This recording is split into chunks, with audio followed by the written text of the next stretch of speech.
แห้งๆก็เลยเดี๋ยวเขาไปเป่ากันเลยส่องกันแดดเขากำลังเป่าเดี๋ยวเขาไปเอาอะไรบี้ก่อนบี้มาแล้วคือไปบี้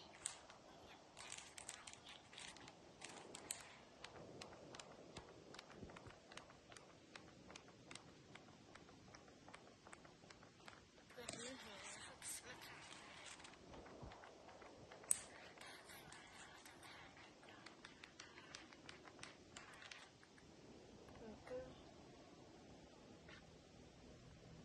เขาสิมาเบิ่งได้ว่า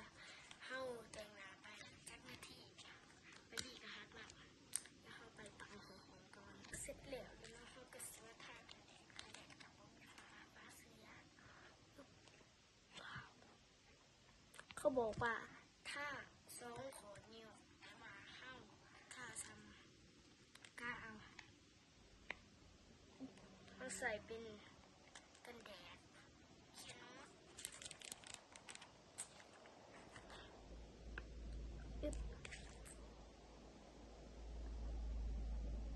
ปกติครับ